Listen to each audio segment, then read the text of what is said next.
Presiden ke-7 Joko Widodo meminta isu ijazah dihentikan jika memang dianggap menguntungkan dirinya. Lalu apakah isu ijazah palsu menguntungkan Jokowi secara politik? Kita akan bahas bersama juru bicara Partai Solidaritas Indonesia Beni Papa dan juga analis politik atau pakar politik Ikrar Nusa Bakti. Selamat malam Prof. Ikrar. Malam Mas Beni. Malam, Mas. Saya ke Prof. Ikrar dulu. Prof, benar diuntungkan Pak Jokowi ini dengan berlarut-larutnya isu ijazah ini? Enggak juga sih. Enggak juga ya? Enggak juga, malah buat saya sih nama beliau tuh makin lama makin jelek. Kalau buat saya ya. Dan itu juga ngapain juga dia mau memperpanjang persoalan itu. Padahal, dan ini juga dia teman-teman yang dari, nggak tahu dari PSI ya, tapi yang jelas orang pada ngomong bahwa para pendukungnya itu seakan-akan Roy Suryo Ses itu memperpanjang. Ada kemudian juga yang mengatakan bahwa Roy Suryo itu didukung oleh orang besar gitu kan, yang punya jaket biru gitu kan. Nah, itu yang semuanya juga dibantah sama Roy Suryo Ses. Prof, saya melihat mengapa seolah-olah Pak Jokowi ini juga seperti enjoy berselancar dengan isu ini begitu loh. Ya bisa saja ya, karena biar bagaimanapun ya, whether you like it or not ya, apakah itu berita itu bersifat positif atau negatif, itu kan nama beliau akan muncul terus. Dan itu buat rating televisi ataupun rating buat beliau sendiri, itu kan berarti dia walaupun sudah tidak lagi menjadi presiden, tapi nama dia masih muncul. Ya. Walaupun kalau dari sisi saya sebagai pengamat politik kan akan beda ya. Kenapa? Karena kan kita tahu yang namanya rating itu kan memang bisa aja tinggi, tapi kan bisa saja hasilnya negatif. Berarti juga. Kalau gitu in terms of diuntungkan atau tidak dan berada di permukaan terus dan being trend gitu ya, trending di berbagai media, itu artinya diuntungkan dong, Bro? Ya, paling tidak ya, nama dia muncul terus. Ya. Ini begini loh, Anda tahu ya, kenapa misalnya kayak kasus dulu Anies Baswedan dan sebagainya ya, kalau udah tidak lagi menjabat, kan, kemudian dia mau ngapain, dan kemudian kan dia akan sulit untuk kemudian mendapatkan suatu pemberitaan televisi, kan begitu. Tapi kan kita tahu Anies kan juga tetap aja bisa muncul. Ya kayak ada kasus Tom Lembong, dia juga bisa muncul ya. Dan kemudian juga ada kasus misalnya tentang yang lain-lain ya, dia juga bisa muncul. Kayak kasus dulu tuduhan bahwa dia juga korupsi dalam kasus apa istilahnya itu, balapan itu loh. Itu kan juga muncul ya, walaupun tidak terbukti dia melakukan korupsi tersebut. Jadi gini loh, kalau seseorang itu masih menjabat, itu kan dalam bahasa komunikasi politik tuh ya, itu kan ada istilah bahwa siapa bicara apa dengan channel apa dan kemudian bagaimana dampaknya ya. Kalau kemudian dia bukan pejabat, pastinya tidak ada dampak yang besar. Tapi kalau seseorang itu masih menjabat, itu pasti juga yang ditanya pertama kan dia, bukan orang yang nggak punya jabatan.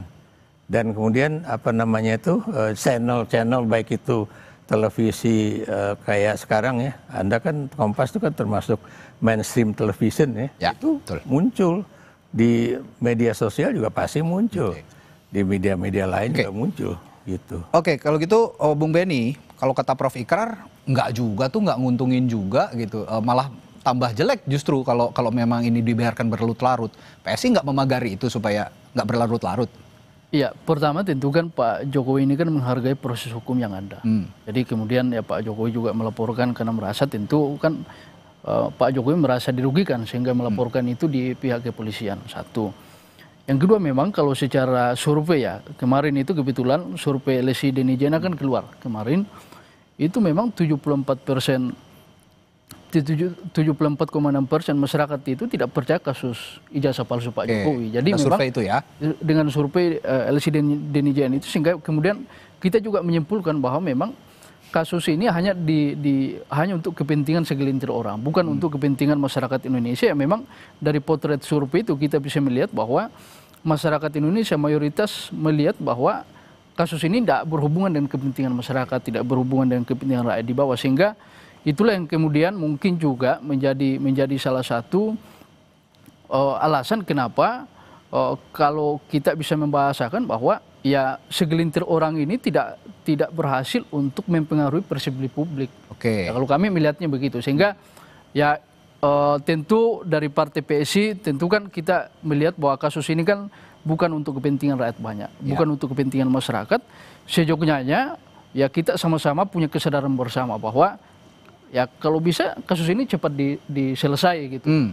Tapi kan di lain sisi kelompok-kelompok ini yang mendudukan masih jalan terus di media sosial, di media massa itu kan jalan terus ini kan kelompok-kelompok yang selama ini mencoba mempengaruhi publik bahwa ijazah Pak Jokowi ini palsu dan lain-lain. Nah, tapi kan masyarakat di lain sisi juga sadar bahwa kasus ini masyarakat sadar dan tahu betul bahwa tidak mungkin dan tidak masuk akal ijazah Pak Jokowi itu palsu dengan sederet dari wali kota, dari gubernur, presiden periode itu kan melalui proses verifikasi yang panjang di lembaga-lembaga negara. Jadi saya kira potret itulah yang kita lihat dari survei kemarin bahwa ya memang kasus ini tidak berhasil untuk membohongi publik. Instead of alih-alih isu ini begitu ya sebenarnya merugikan atau tidak, kalau kata Prof Ikrar tadi merugikan, sebaiknya kan di stop saja begitu ya, tidak berlarut-larut. Ini kalau menurut Bung Benny tadi ya itulah ada yang terus menggulirkan ini. Tapi ya itu tadi saya sama pertanyaan dengan ke Prof Ikrar. Pak Jokowi sendiri dengan dalam tanda kutip ya geng solonya itu juga reaksioner dan seolah-olah merespon itu dengan sangat-sangat reaktif. Ya ini kan yang tadi dibilang Prof Ikrar jadi trending at the surface, tetap ada di permukaan begitu. Seolah-olah ini jadinya by design gitu. Apa komentar Anda soalnya? Saya kira tidak ya, karena Pak Jokowi memang sejak awal kami beberapa kali juga ketemu Pak Jokowi ya. Memang kasus ini menjadi atensi khusus beliau. Jadi kan kasus ijazah palsu ini kan kalau kita lihat ini kan secara terang benderang ini salah satu upaya untuk mendiskreditkan kewibawaan Pak Jokowi. Sebagai pribadi Pak Jokowi maupun sebagai mantan presiden. Bayangkan seorang mantan presiden 2 periode, mantan gubernur, mantan wali kota, kemudian di akhir tidak ada alasan, tidak ada fakta, kemudian orang bebas menuduh bahwa ijazahnya palsu. Ini kan menurunkan kredibilitas nama beliau. Jadi saya kira itu yang kemudian jadi atensi dari Pak Jokowi. Tapi kalau misalnya kemarin respon Pak Jokowi, saya kira kan itu kan dikembalikan kepada publik. Tapi sekali lagi bahwa Pak Jokowi dalam posisi ini adalah salah satu pihak yang dirugikan. Dalam konteks ini, Prof, subjek yang terzolimi itu kan Pak Jokowi dalam hal ini. Tapi menurut Prof, Pak Jokowi playing victim gak sih? Iya. Begitu. Gini, saya ingin menjelaskan ya. Kalau DNIJA itu membuat survei, kemudian menyatakan 72% orang nggak percaya gitu ya. Gitu ya. Tapi kan Anda tahu, sekarang kan teman-teman yang melakukan survei atas dasar dari media sosial mereka, ya, itu kan bisa kita lihat juga ya. Siapa yang percaya, siapa yang tidak itu kan besar sekali. Misalnya apakah Anda percaya bahwa Jokowi itu berkata benar, pasti lebih banyak yang nggak percaya gitu.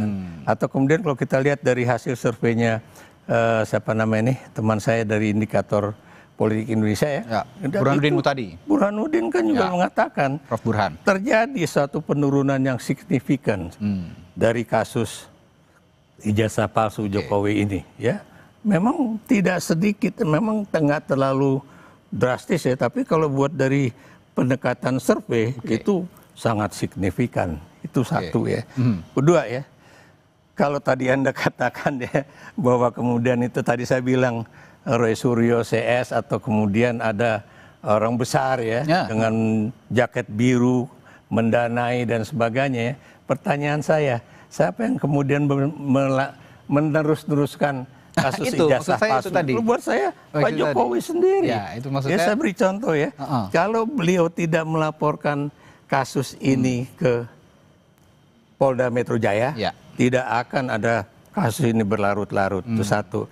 Kalau kemudian dia juga duduk manis aja di rumah di Solo dan kemudian seperti yang juga beliau ungkapkan kepada ibu-ibu yang menjadi jurnalis itu kan dia ngeliatin gini, nah liatin aja. Ini loh ijazah asli saya dan kemudian tinggal kemudian kita melihat itu benar asli atau ada yang lain. Kalau dia ngeliatin begini selesai itu. Dari dulu saya bilang selesai, nggak mungkin nggak. Tapi karena beliau kemudian melaporkan teman-teman ke Polda Metro Jaya. Polda Metro Jaya, udah gitu dari Polda Metro Jaya masuk ke Solo, Di Surakarta. Solo ya. Itu kan orang jadi bertanya-tanya loh, kok dia ngadunya ke Jakarta, kemudian Dia diperiksanya di Solo, sana. ya. Dan itu teman polisi sendiri loh yang bilang Ya. ya. Dia menyerahkan satu ijazah, kemudian melaporkan kasus bahwa ada Ya. pencemaran nama baik, tapi Ditambah, Prof. yang Ya. diberikan itu fotokopi. Ditambah mungkin Prof, sampai saat ini kan sudah tahap penyidikan di Polda Metro Jaya. Belum ada juga tersangkanya. Betul. Ini juga seolah-olah ya kita tidak tahu ya apa yang ya, kita hormati institusi kepolisian melakukan penyidikan. Tapi biasanya kan proses penyidikan itu sudah ada tersangka dan sampai detik ini belum ada. Dan itu menurut saya mungkin yang sekarang menjadi berlarut-larut. Nah, saya balik ke Bung Benny. Tadi kalau dikatakan Prof Ikrar, kalau Pak Jokowi rileks saja, diam saja di rumah, tidak terlalu reaksioner, mungkin ini sudah selesai, tidak melaporkan. Ditambah lagi Pak Jokowi bilang ada orang besar yang mengorkestrasi semua ini. Itu kan respons yang yang muncul ketika ingin isu ini terus berada di permukaan. Bagaimana menurut Anda? Kalau kita runut ke belakang, Mas, Pak Jokowi itu kan mencoba menahan diri. Saya kira kalau kita flashback ke belakang, itu kan panjang tuh. Oke. Lama Pak Jokowi berdiam diri, tapi kan Pak Jokowi ketika diserang terus-menerus, kredibilitas pribadinya diserang sebagai pribadi dan mantan presiden, tentu kan tidak ada salahnya Pak Jokowi untuk membawa ini kerana hukum. Karena bagaimanapun juga negara kita negara hukum, kita butuh kepastian hukum ini untuk dalam terkait dengan kasus jasa Pak Jokowi. Jadi saya kira langkah Pak Jokowi itu adalah merespon sebenarnya, karena Pak Jokowi sejak awal dia kan tidak pernah merespon.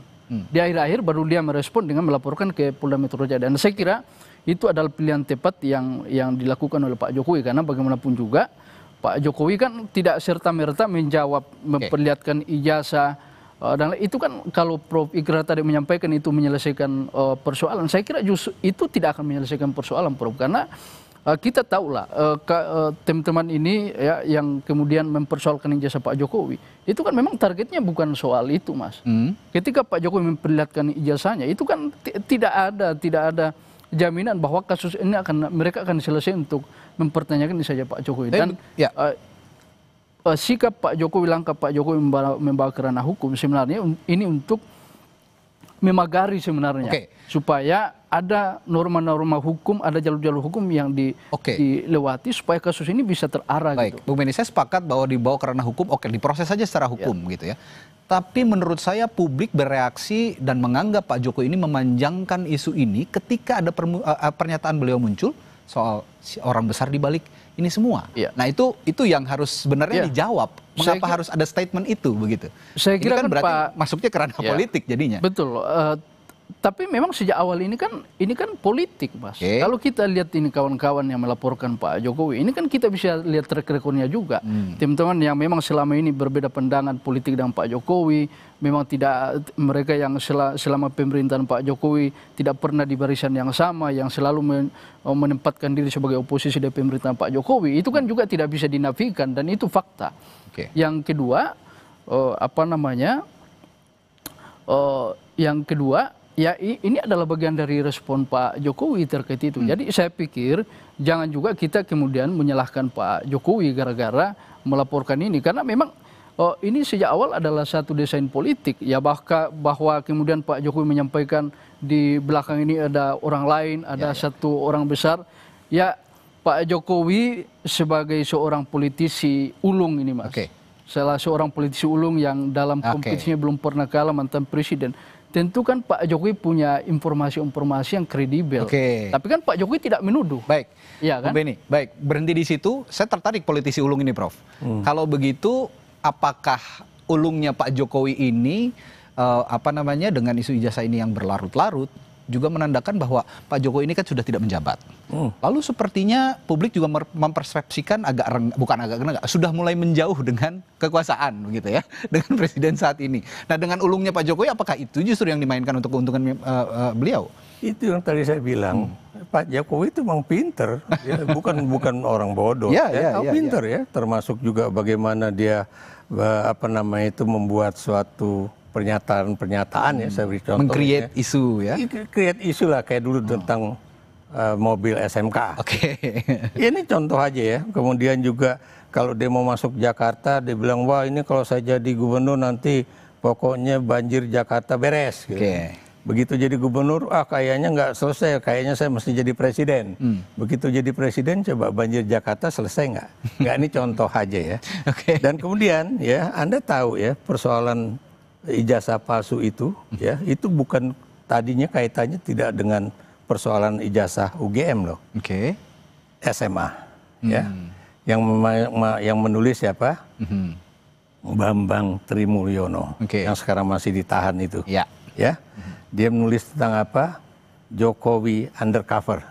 Dan kemudian buku yang kemudian membongkar bagaimana seseorang itu bisa menghilangkan jati dirinya, ya. Itulah awal dari munculnya kasus ini, ya. Dan kemudian tiba-tiba Jokowi muncul kan di pertemuan dengan teman-teman di UGM kan, bilang ini nih dulu pembimbing saya Pak Kasmujo, Anda masih ingat ya? Itu 2017. Ini Pak Kasmujo, ini pembimbing skripsi saya. Saya bolak-balik, galak banget orangnya. Tapi gara-gara beliau akhirnya skripsi saya selesai. Ada isu tentang itu habis itu? Enggak, Bung ya. Tidak ada. Sampai kemudian kasus ini muncul kembali pada tahun berapa? 2022. Ya kan? Dan kemudian akhirnya Pak Kasmujo merasa, wah ini bahaya nih. Kenapa? Karena ini pasti saya yang kena kasus hukum. Makanya dia bilang, saya bukan pembimbing skripsi Joko Widodo. Saya waktu itu masih 3B. Dan itu masih pangkat rendah. Kalau gitu pertanyaan terakhir saya buat Bung Benny nih. Untung atau tidaknya, kan malam hari ini konteksnya untung atau tidak ya, isu ini dalam konteks politik untuk Pak Jokowi. Kalau begitu, untung atau tidaknya tergantung keulungan Pak Jokowi mengelola isu, benar tidak? Kalau begitu. Bukan di situ takarannya. Anda yang mengatakan tadi politisi ulung Pak Jokowi itu. Pak Jokowi politisi ulung. Selama ini kan tidak berkompetisi, tidak pernah kalah, Mas. Tapi dalam konteks ini kan juga berbeda, Mas. Saya kira sejak awal, sekali lagi saya sampaikan bahwa sejak awal Pak Jokowi memang pada posisi yang memang dirugikan dengan kasus ini, maka beliau melaporkan. Tapi sekali lagi bahwa kita hormati prosedur hukum yang sedang berlaku, biarkan itu di kepolisian yang membuktikan itu. Ada prosedur kepolisian yang kita ini. Tapi sekali lagi kami ingin sampaikan dari Partai PSI bahwa ayolah kita ini satu isu yang memang tidak ada nampaknya untuk masyarakat.